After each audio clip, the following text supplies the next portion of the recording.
दोस्तों आज की वीडियो में हिस्ट्री के सेशन को आगे बढ़ाते हुए आज हम बात करेंगे वैदिक पीरियड में, और वैदिक पीरियड में हम बात करने वाले हैं 16 संस्कारों के बारे में। जी हाँ, आप सभी ने सुना होगा कि हिंदू धर्म में कुल मिलाकर 16 संस्कार होते हैं। आपने कई बार लोगों को कहते सुना होगा कि इनके माँ बाप ने बच्चों को संस्कार नहीं दिए। आखिर वो संस्कार कितने प्रकार के होते हैं, कौन कौन से संस्कार है, इसके बारे में पूरे डिटेल से चर्चा करने वाले, तो वीडियो को शुरू से लेकर एंड तक जरूर देखिएगा। हम एक एक संस्कार के बारे में टोटल मिलाकर हिंदू धर्म में जन्म के पहले से लेकर मरने के बाद तक 16 प्रकार के संस्कार यहां पर होते हैं। आपने नाम सुना होगा अंतिम संस्कार, मरने के बाद किया जाता है। वैसे ही मरने के पैदा होने के पहले भी काफी सारे संस्कार होते हैं। तो आज की वीडियो में पूरे डिटेल चर्चा करने वाले हैं। वीडियो को शुरू से लेकर एंड तक जरूर देखिएगा। चलिए, सबसे पहले संस्कार शब्द का अगर हम मतलब समझे तो संस्कार शब्द का मतलब होता है शुद्धिकरण। जी हाँ, संस्कार के अगर हिंदी मतलब की बात करेंगे तो शुद्धिकरण जो है इस वर्ड का मतलब यानी कि शुद्ध करना यहाँ होता है। तो टोटल मिलाकर 16 संस्कार है। चलिए एक एक करके सबसे पहले बात करते हैं गर्भाधान। जी हाँ, हिंदू धर्म का सबसे पहला संस्कार गर्भाधान, जो कि जन्म के पहले जब शिशु अपनी मां के गर्भ में प्रवेश करता है उस संस्कार को गर्भाधान संस्कार यहां पर कहा जाता है, जो कि सबसे पहला संस्कार है जिसमें शिशु जो होता है अपनी मां के गर्भ में पहली बार जब प्रवेश करेगा उस संस्कार को गर्भाधान संस्कार बोलते हैं। सेकंड, पुंसवन संस्कार कहा जाता है। पुंसवन संस्कार जो है वो गर्भ धारण करने के तीसरे मंथ में यहाँ पर किया जाता है, और मोस्टली ये पुत्र प्राप्ति के लिए किया जाता था। जी हाँ, आप सभी को पता होगा कि पुराने समय पर पुरुषों को ज्यादा महत्व दिया जाता था महिलाओं से, इसलिए ज्यादातर लोग पुत्र की प्राप्ति के लिए संस्कार किया करते थे। और वो जो संस्कार होता था वो संस्कार को बोलते थे पुंसवन संस्कार, जो कि मोस्टली गर्भ धारण करने के तीसरे मंथ में यहाँ पर किया जाता था। तीसरा अगर संस्कार की बात करें तो सीमांतोन्नयन, जो शिशु मां के गर्भ में है उसके मानसिक विकास को बढ़ाने के लिए, जी हाँ, बच्चों के मानसिक विकास को गर्भ में ही बढ़ाने के लिए एक प्रकार संस्कार किया जाता था। वो संस्कार को सीमांतोन्नयन संस्कार यहाँ पर बोलते थे, जो कि 3 महीने के बाद यहाँ पर किया जाता था। तो वो जो संस्कार रहेगा सीमांतोन्नयन मानसिक संस्कार।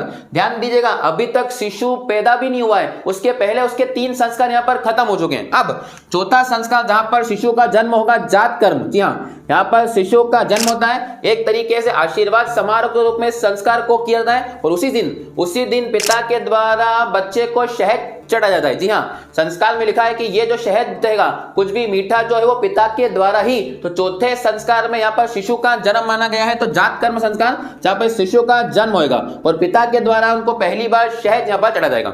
अब जन्म हो गया है तो 5वां संस्कार नाम रखना पड़ेगा, तो नामांकन संस्कार यहाँ पर रहेगा। जी हाँ, 5वें संस्कार की बात करें तो नामांकन, जहां पर जन्म के 10 से 12वें दिन 10वें से 12वें दिन के अंदर अंदर यहाँ पर शिशु का नाम रखा जाता है। और ऐसा कहते हैं कि नाम जो है वो बुआ के द्वारा, अर्थात पिता की जो बहन रहेगी उनके द्वारा यहाँ पर रखा जाता है। तो आज भी आप देखेंगे कि जो नाम है वो मोस्टली बुआ के द्वारा ही यहाँ पर रखा जाता है। तो जन्म के 10 से 12वें दिन में 5वां संस्कार जिसका नाम रहेगा नामांकन संस्कार यहाँ पर होता है। छठे संस्कार की बात करेंगे तो निष्क्रमण वो संस्कार जब बच्चे को पहली बार अपने घर से बाहर निकाला जाता है, वो संस्कार को निष्क्रमण संस्कार यहाँ पर कहा जाता है। ऐसा मानते हैं कि 12वें दिन से लेकर 4 महीने तक, जी हाँ, 12वें दिन से 4 महीने तक जब शिशु हो जाएगा उसके बीच में आप कभी भी इस संस्कार को पूरा कर सकते हैं, संस्कार निष्क्रमण। और ऐसा माना जाता है कि जब बच्चे को पहली बार दहलीज से बाहर निकालते हैं तो या तो उसका पिता या उसका मामा, इन दोनों के द्वारा ही ये संस्कार को पूरा किया जाता था। तो ये संस्कार कहलाएगा आपका निष्क्रमण, जिसमें पहली बार बच्चे को घर से बाहर निकालेंगे 12वें दिन से लेकर 4 महीने, इसके बीच में कभी भी, और मोस्टली पिता या मामा के द्वारा इस संस्कार को पूरा किया जाता था। 7वां संस्कार अन्नप्राशन। अब बच्चा 6 महीने का हो चुका है, 6 महीने बाद बच्चे को पहली बार अन्न खिलाया जाता है। आपको सभी को पता होगा 6 महीने तक तो बच्चा मां का दूध ही पीता है, उसके बाद में वहां पर वो पहली बार अन्न। ये संस्कार तो हम अभी भी 6 महीने के बाद डॉक्टर कहता है, हम ये जो जितने संस्कार थे हम बहुत पहले से निभाते रहे, डॉक्टर ने अभी कहना शुरू किया है। तो पहली बार जो 7वां संस्कार अन्नप्राशन, जब बच्चे को पहली बार अन्न खिलाया जाता है और वो जन्म के 6 महीने के बाद यहाँ पर किया जाता है। 7वें संस्कार की बात करेंगे चूड़ाकर्म संस्कार। जी हाँ, बच्चे के पहली बार केश मुंडन कराए जाते थे, पहली बार मुंडन संस्कार होता था। ऐसा मानते हैं कि मुंडन संस्कार या तो पहले साल में या तीसरे साल में, जहां या तो पहला या तीसरा, इन दोनों में से किसी एक साल में शुभ माना जाता था। तो इसलिए तो 7वां संस्कार रहेगा, 8वां संस्कार रहेगा वो रहेगा चूड़ाकर्म संस्कार, जिसमें बच्चे का मुंडन यहाँ पर करवाया जाता था, क्योंकि जन्म से लेकर उसके 1 साल या 3 साल तक बाल नहीं कटते थे, उस संस्कार को मुंडन संस्कार कहते थे। और ये बच्चे का 8वां संस्कार कहलाएगा।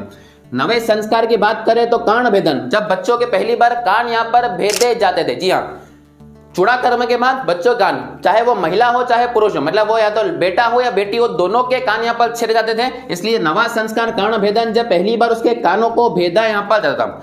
10वां संस्कार, अब बच्चा बड़ा हो चुका है, इसका विद्या आरंभ करने का समय आ चुका है, तो पहली बार विद्या आरंभ यानी कि स्कूल यानी गुरुकुल में उसकी एंट्री यहाँ पर कराई जाती थी। तो 10वां संस्कार जो है विद्या आरंभ संस्कार होता था, जिसके बाद उसकी गुरुकुल में यहाँ पर एंट्री होती थी। गुरुकुल में केवल वो पहुंचा है तो गुरुकुल जाने को लेकर भी एक संस्कार होता था, संस्कार का नाम था विद्यारंभ संस्कार।